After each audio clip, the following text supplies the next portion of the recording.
Hey, Yas, how are you? Hi, Tanya. I'm good. How are you? I am good. I'm super excited because I really liked that we did this the first time around. This is our second official recipe swap where we take those favorites, let's say, of our youth that weren't so good for us and recreate them so that they are. Right? Oh, yeah. Love it. So I was really excited. Listen, I don't even know what cookbook the recipe is that you sent me, but so you sent me a recipe that your mom used to make for meatloaf. When I saw the Yes. little binding of the book, I'm like, I think that's like Company's Coming. Yeah, I'm Like, pretty sure that is the one. Yeah. yeah, I remember those. I used to love going through those and making stuff from those. So looking at that recipe for meatloaf, we're going to dive right into it. Obviously, for me, the first thing I noticed is it contained a lot of inflammatory ingredients, right? Ground beef, a lot of ingredients that would be high in sodium, such as, I'm going to butcher it, Worcester sauce. How do you say I think that? that's how you say it. Yeah.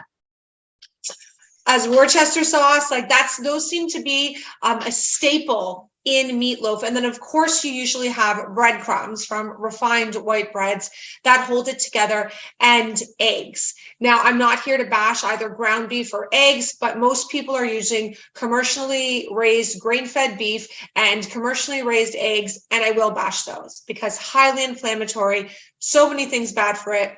I'm not going to focus on that right now. So I wanted to take a higher sodium inflammatory meal and turn it into a super healing, delicious meal. So this is my take on the meatloaf. Look at it, and it's all its Ooh. loafy wonder. Yeah. Um, Impressive on the first. Yeah. Just seeing this, like, yeah, that looks right. That looks right. I'm really proud of it. So what I did was I went back to the basics of plants. So making a meaty base, I really wanted to focus on fiber and on something that's going to be just as hearty as the initial, recipe. So I went to legumes, I went to chickpeas, and then I wanted to make sure the taste was there because I've had like lentil meatballs or lentil loaves with walnuts. It's fine, but it tastes like lentils and walnuts. Yeah, exactly.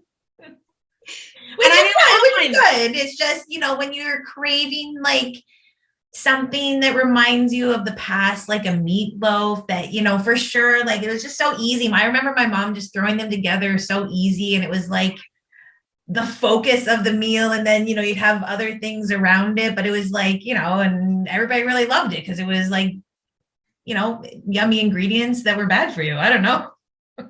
Well, I know, I fully agree. Also, though, truth be told, and my mom can probably attest this as well, meatloaf was also a meal that I used to cry at when my mom made. So apparently I wasn't a fan of meatloaf.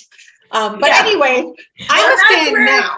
that's where I'm glad that we're getting your healthy take on it because I just I thought about making this one over with grass-fed meat, and I'm just like, it's just too much meat. Like it just, isn't right for me right now. Yeah, so you talked about too your mom throwing it together and the simplicity. I didn't want to lose that either. So everything gets done in your food processor. You don't chop a single vegetable. You don't mince a single clove of garlic. You just throw it into your food processor essentially. So, and it just comes together. I wanted to show as well that you could definitely also, I'm not asking anybody to make sauces from scratch if they don't want to. Using things that are better like tamari, instead of different types of high sodium sauces.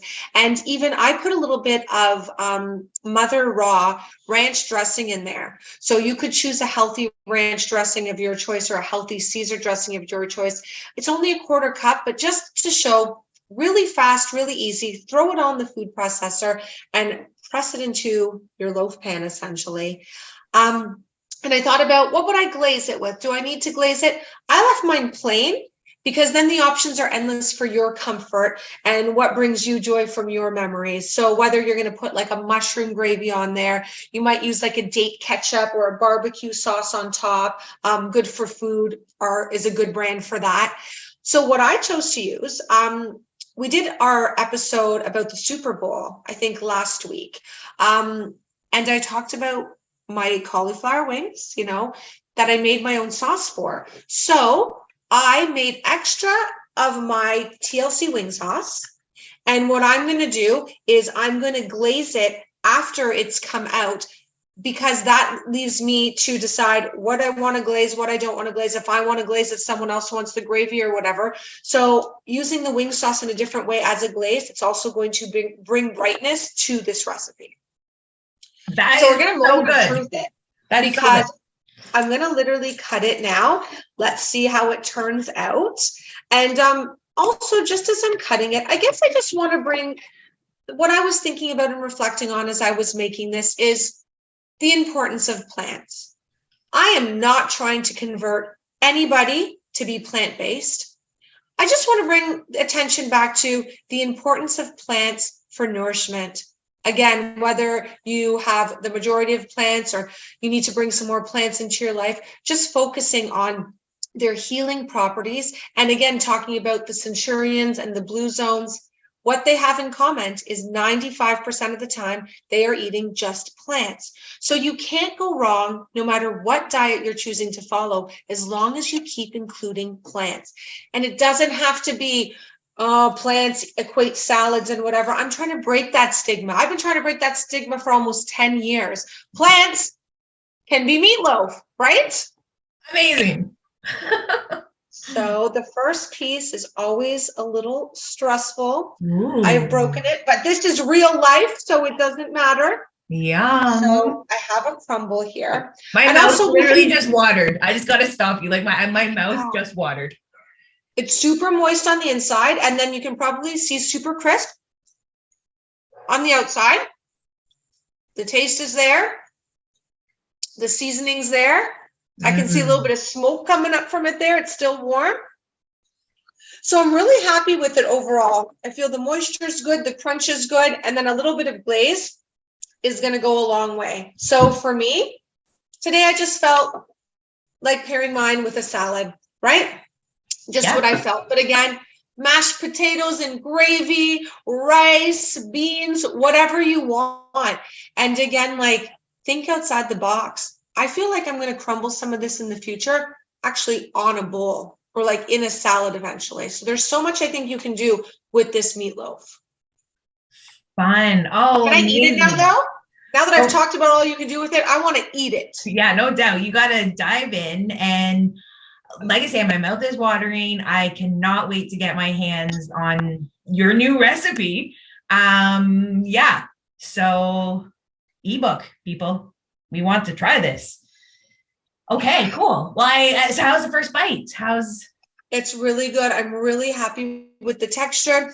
I'm really happy that the inside is moist and the outside is crispy. That's what I was hoping for, because like meatloaf, I feel like it's impossible to dry out ground beef, right? For the most part, like, so. For the most part. Yeah. Unless you know, like you're me and you've not had the best luck with cooking, I can do pretty much anything. So I was really worried about being dry. It's not dry. I'm really excited for you guys to try it. Amazing. Cool. Well, I'd love to dive into what I've got here while you enjoy. Yeah, man. So I was excited when you sent me this chicken and broccoli Alfredo recipe because For what website? Oh, Say right. Yeah. What website did I think Campbell's. Yeah. Right. Because this one, I mean, the whole thing is it does call for a can of Campbell's soup. And I remember cooking like this. Like it's been a little while. But I certainly remember, my mom, and she still will do this stuff. Like, okay, mom, like her magic trick was put a can of Campbell's mushroom soup in. Pretty much for anything. And I need a pantry full. I remember the pantry at my old house, and there was like different kinds of the cream Campbell's soup, and then you added milk to them. Okay. Anyways. Right. Yeah. Hello. So, pretty much this recipe is a doozy because it's pasta. The only thing that's good in it is really the broccoli, which I feel like also back in the day, that's what made it healthy. So we got to redefine what healthy is, Totally. I was like, look at me. I'm an adult. I'm cooking broccoli. Right? Meanwhile, Right. you get all the That's a good crap point. in the bad pasta and you get all the toxins in the can of soup, and like there's not a nutrient found.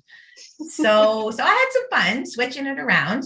Ultimately, you will see spaghetti in this. I didn't have fettuccine when I went to Goodness Me. They were out, but I usually like to get a spelt pasta or chickpea pasta, a legume pasta. So like that's easy to make it healthy. Right.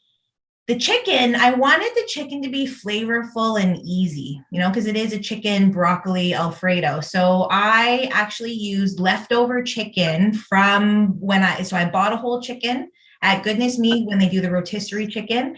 And I've talked about making your own homemade broth from it. And we made like the most amazing chicken noodle soup, or actually chicken and rice soup is what we did. So flavorful. So this is the leftover chicken. I thought, I want to do a bunch of cooking. And this will be for that, because I also thought like this is the kind of meal which is like a weekday, every day, any, leftovers. So it's an everyday kind of meal. So it's got to be easy. And honestly, like this went together probably in 15, 20 minutes, really, like start to finish. But I had to have the ingredients on hand. So I had the leftover chicken, right? And then the most amazing thing, I'm so grateful for this, is the TLC condensed cream soups. That makes me so excited that you must have created with them too, because I don't think I have a broccoli recipe one up there. Well, tell me about it. You don't actually. So I did experiment with one of your recipes. Basically, I took your TLC condensed cream of celery, and instead of celery, I just put in broccoli. And next time I'm gonna put in mushroom and go old school. Can't wait. This is going to be a bonus recipe in the Dinner with the Girls, recipe book coming up. It's so exciting. Like just this recipe alone is mind blowing because it's so versatile. It's so tasty, right? Like, yes, I'm really glad, sorry to interrupt, that it makes you as happy as I do. When I created that recipe a couple years back and finally got the consistency the same, like I'm so happy with that. And for you to have use it in this, like that is just like full circle for me. So that's amazing. I'm excited. Well, so I mean, I just couldn't believe it. Like it looks like it, and my husband, because he's been making the Campbell's soup for the kids, because that's what they crave and they want it. And so he's like, it looks like it's the right color. It looks like so similar. So anyways, so then he actually used it to, give to his son. And he mixed it with milk, because I was like, mix it with whatever you want. Because I mean, this is going to be 100 times better than whatever else you would mix with milk. So absolutely ate it, no problem, no questions asked. Wow. Right. That's a win. You could mix it with water, or I would mix it with like a good soy milk. So now you've got soup. Now, and then you've got this stuff, the can of soup that is in those recipes that you couldn't make before, but now you can. And that's what this recipe is like, this is one of those recipes that was like, no. Like, but now I can be like, oh, and now I can use my mom's secret trick of put a can of mushroom soup in.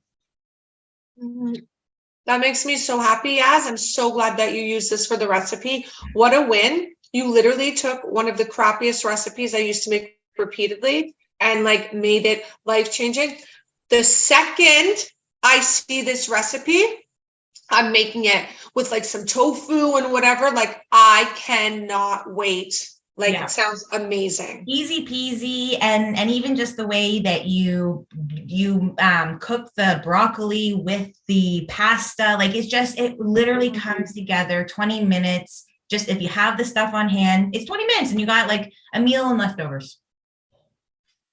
I'm taking a bite because I'm so excited. It's falling out of the bowl.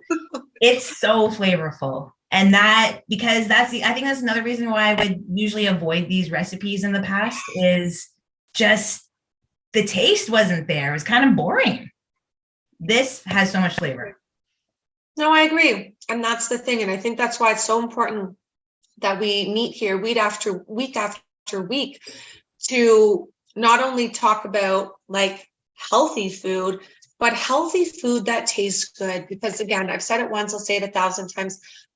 I'm not going to eat stuff that's not delicious. I'm here on this journey. I'm here one time and I'm going to eat all of the amazing things. I want to support my body, but I want to eat delicious things. So Jude, kudos to you. What an amazing way to find the recipe and like redo that. Good job. Amazing. Fun. Well, I had so much fun in this recipe swap. I can't wait for the next one. Me too. So I guess we'll leave it there and we'll see you next time. Yeah, man, dig in and we will see you guys soon. Okay. Take care. Bye, guys.